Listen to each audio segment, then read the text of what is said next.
Hey, tell me a story. You've been hiding yourself again. Turn your shame to glory and shake off the ball and chain. Show me, what do you care? I'm a black vulture, send me a prayer and I'll spread my wings in the sky. Let's go, wave like you see me now.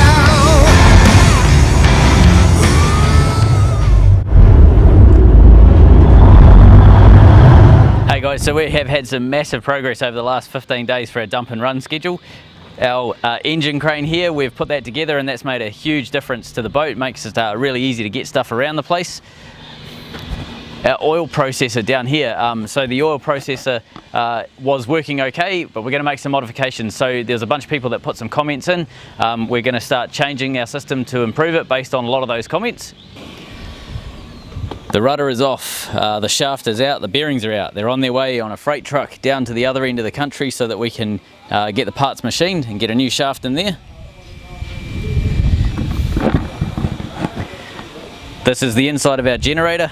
We've managed to get the generator inside the engine bay thanks to Ed, one of our viewers, and his wife Debbie. They came up and gave us a hand for 3 days.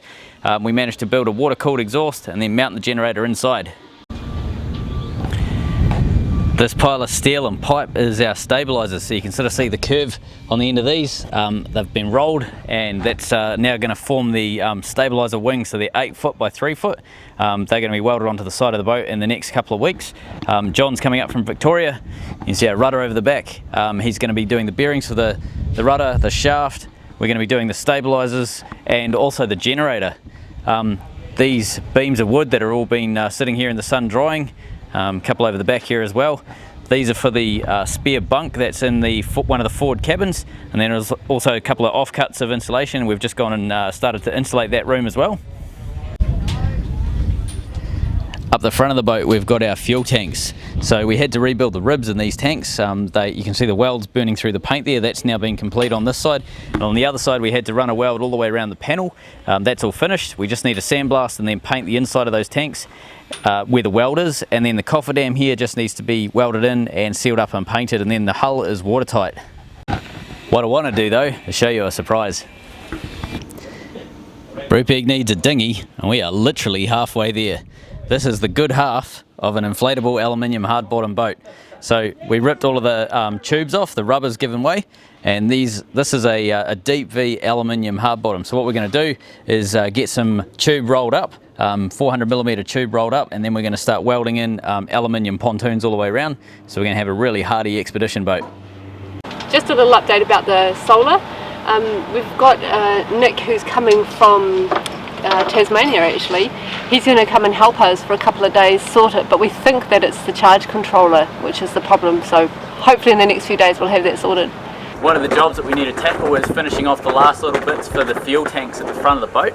So when we cut the panels out of the side of the hull, we had to slice ribs and a few things like that. So what I need to do is rebuild the ribs. So when we were putting the panels back in some cases we had to actually cut the welds of the ribs so the ribs came free of the panel. Just to allow it to twist and whatever. Right now I need to basically put those welds back in and lock those ribs back into the structure of the hull. There's a couple of things we need to do. So we can reach the tank on the starboard side. We've got a hole in the side of the boat through the cofferdam that we can basically feed all of our welder and all of the gear up through, and we've got enough room to get it right up into the welds on the inside. On the port side, we can't actually do that. So on the port side, I just physically don't have a cable on my welding gun that's long enough. It's only 3 meters and I need about 5 meters. I just physically can't get up there. So one of the things that I'm going to do is actually strip down this gun. I'm going to take the whole thing to pieces and then feed it up through a 1-inch bung that's at the bottom of the tank, and then rebuild the gun inside the tank, and then I can do the welding inside the tank. So yeah, right now we're going to pull this MIG gun apart.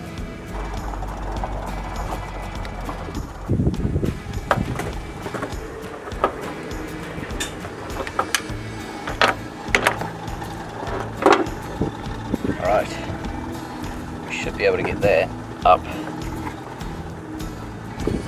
We should be able to get that up into our 1-inch drain, hopefully, and then we'll rebuild this inside the tank. The hole that we need to fit it up is really quite small. So it's a 1 inch diameter VSP bung that we've welded in. But it's reasonably big when you're trying to empty the tank of stuff, but it's very small when you're trying to fill it with a welder.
I like to think of this sort of stuff as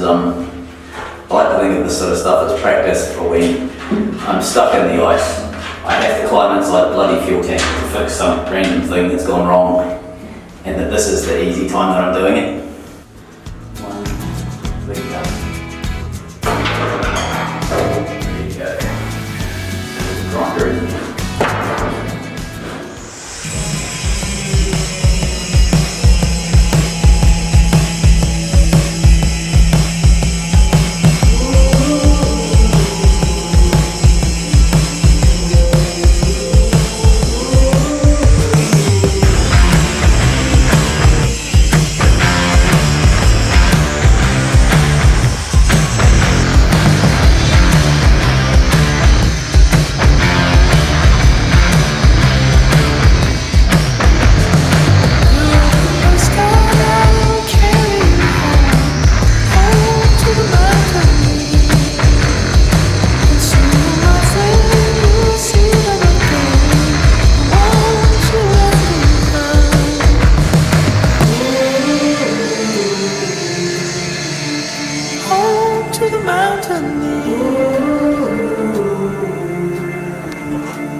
So when we cut the ribs out, we needed to trim a little triangle of steel at the bottom of each rib out so that we could take the panel out. Now that we're putting the panels all back together, we need to size the steel so that it'll go back in, grind off all the corners with a flap wheel, and then take any paint away so that we get a really good weld on some nice bare steel.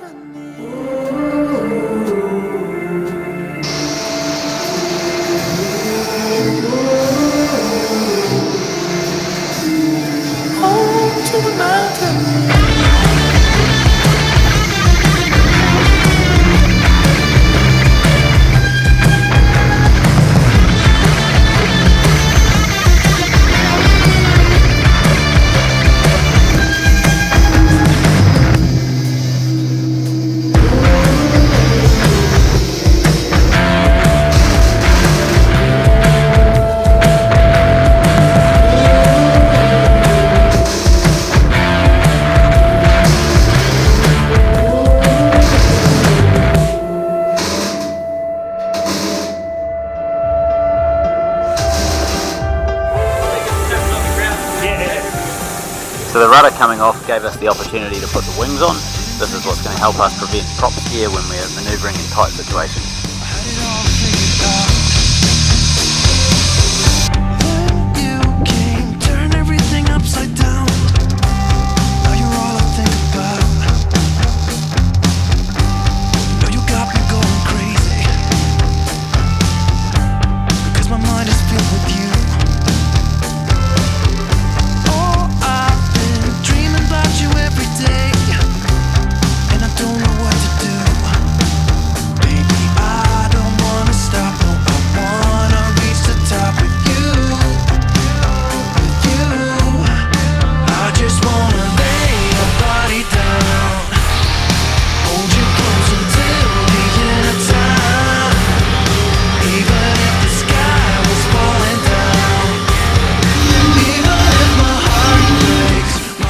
So we got a laser level to align the bottom pintle to see how far out this whole rudder assembly was.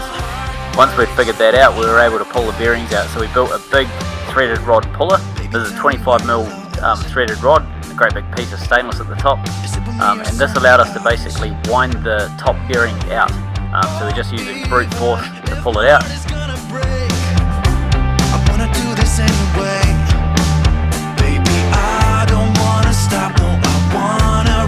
Top with you, I just wanna lay your body down, hold you close until the end of time.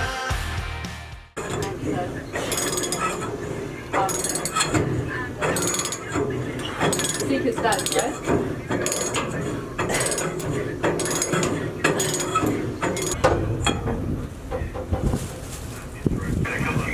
It's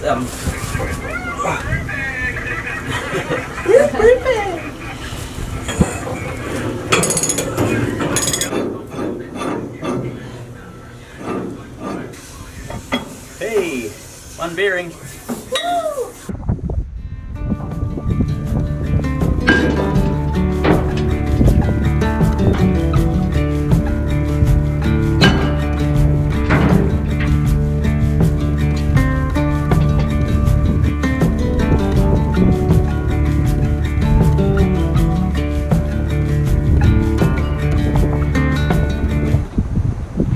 I'll deliver the baby in a second. Okay.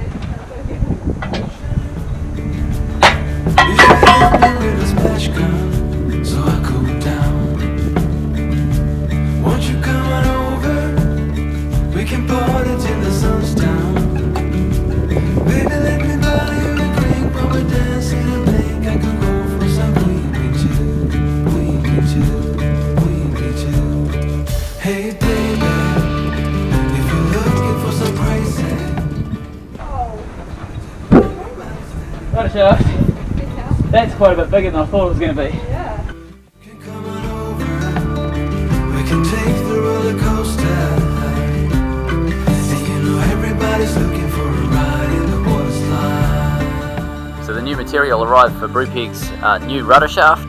It's a 2.5-inch piece of steel that's going to be machined up by John in Victoria. He's also making some bearings out of an oil impregnated nylon. This is going to be cut and machined into bearings that will be pressed into Brupeg's rudder stock. So you can sort of see the process here, spinning them down on a lathe, drilling out the centre holes and then boring them. So bring your A game, 'cause you know this party won't stop.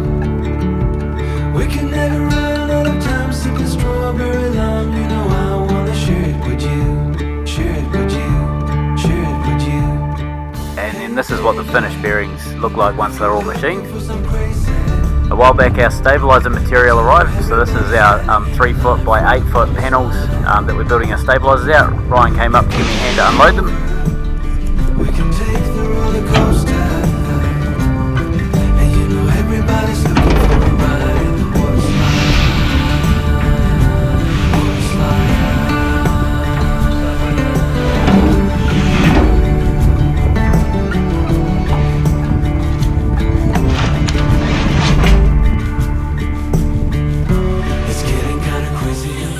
We had to get Brupeg lifted up so that we could move the middle stand that's holding the boat upright.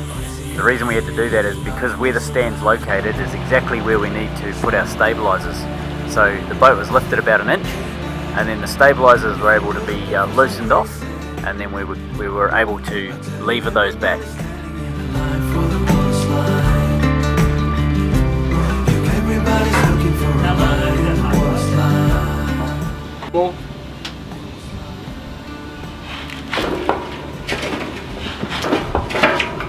Try a bit more on your end. That'll do. It's getting kinda crazy up in here. Got the DJ playing music, everybody wants to hear, yeah. It's getting kinda crazy up in here. Everybody wants to ride in the water slide. Baby. So these stainless plates were all chopped up from a large 1-inch thick plate. They're becoming our hinges for the stabilisers. So John is machining these, boring a 40mm pin hole, and we're going to be welding them to what's called a doubler, and then that doubler then gets welded to the hull. Now that we've got the crane back together, today's job is actually figuring out what's going on with this generator. So it's a little Kubota 3-cylinder D722. It's basically a little digger engine that Fisher Panda buy and convert into a generator. So it's a 14 kVA alternator that hangs off the back. This beast here is the alternator. We've got to figure out basically what we're missing. It's in pieces, it's had a hell of a life by the looks of it, but we're going to basically get this thing back up and running and figure out how to make it reliable as.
Actually, you want to cut one out of aluminum, one out of steel. Yeah. Then you don't have to worry about milling it down and all of that. Yes. Yeah, it's a pain. Oh, no wonder you're warm.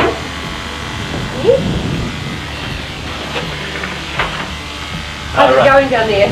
Good. So we need to now start installing the generator. Whoa, you'll need to open that hatch up, eh? Yeah.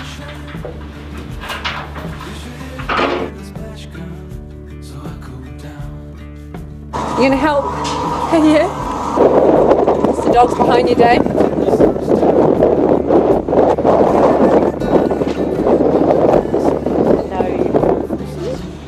Oh, almost run to him, I know.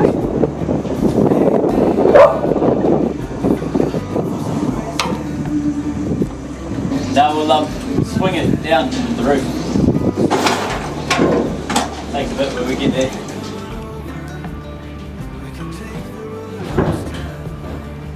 There we have it. There you go. One generator fitted. Thank you, sir.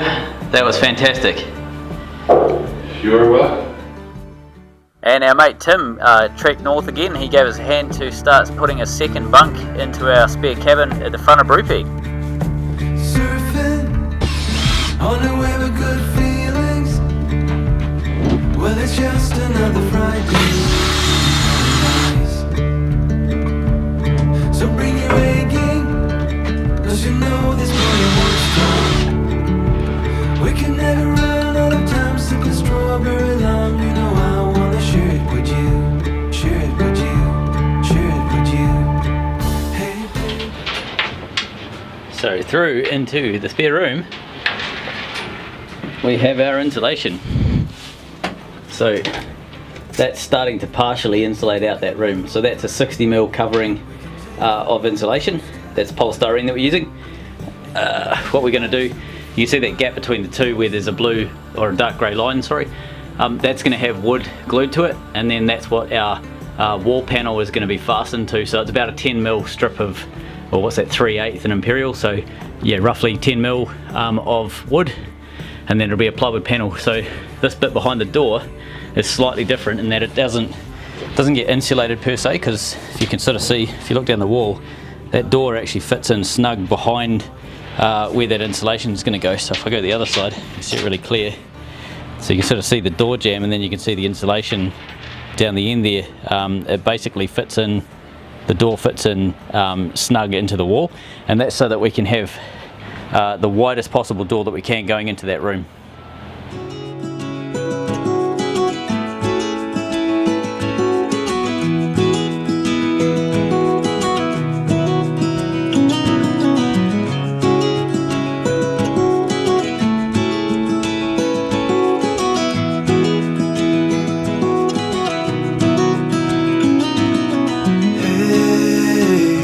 Heard you want to leave this place where we grew up.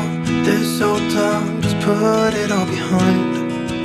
Remember you and I would always find somewhere to hide when we were kids, so we could see and hear the water run. The river's gonna cry when you're gone.